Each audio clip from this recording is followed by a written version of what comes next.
Bismillahirrahmanirrahim. Assalamualaikum warahmatullahi wabarakatuh. Puji syukur kita panjatkan kehadirat Allah Subhanahu wa taala yang telah memberikan kita beribu-ribu nikmat yang tidak terukur. Di antaranya nikmat iman, nikmat Islam, sampai nikmat sehat walafiat. Salawat serta salam tidak lupa kita kirimkan kepada baginda Allah Nabi Muhammad sallallahu alaihi wasallam, Nabi yang menjadi uswatun hasanah fid dunya wal akhirat. Perkenalkan, nama saya Nurlia Ismail dari Kluster 3. Adapun judul makalah saya yaitu Strategi Kolaboratif Learning.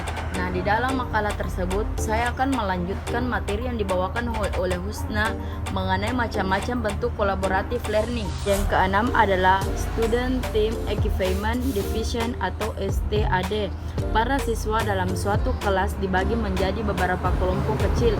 Anggota-anggota dalam setiap kelompok saling belajar dan membelajarkan sesamanya.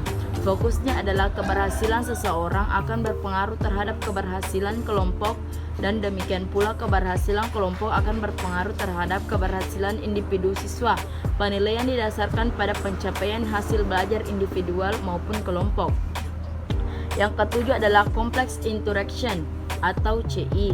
Metode pembelajaran ini menekankan pelaksanaan suatu proyek yang berorientasi pada penemuan, khususnya dalam bidang sains, matematika, dan pengetahuan sosial. Fokusnya adalah menumbuh kembangkan ketertarikan semua anggota kelompok terhadap pokok bahasan. Metode ini umumnya digunakan dalam pembelajaran yang bersifat bilingual atau menggunakan dua bahasa. Dan di antara para siswa yang sangat heterogen, penilaian didasarkan pada proses dan hasil kerja kelompok.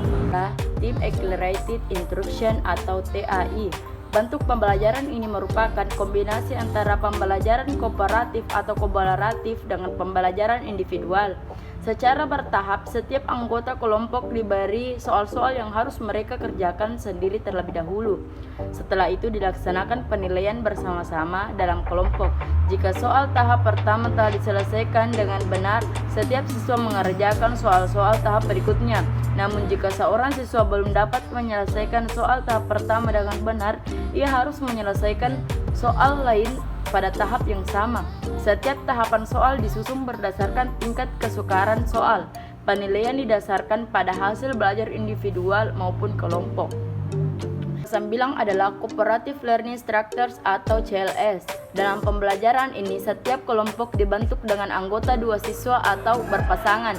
Seorang siswa bertindak sebagai tutor dan yang lainnya menjadi tutor. Tutor mengajukan pertanyaan yang harus dijawab oleh tutor. Bila jawaban tutor benar, ia memperoleh poin atau skor yang telah ditetapkan terlebih dahulu dalam selang waktu yang juga telah ditetapkan sebelumnya. Kedua siswa yang saling berpasangan itu berganti peran. Dan yang terakhir adalah Cooperative Integrated Reading and Composition atau CIRC. Model pembelajaran ini mirip dengan TAI sesuai namanya. Model pembelajaran ini menekankan pembelajaran membaca, menulis, dan tata bahasa. Dalam pembelajaran ini, para siswa saling menilai kemampuan membaca, menulis, dan tata bahasa baik secara tertulis maupun lisan di dalam kelompoknya.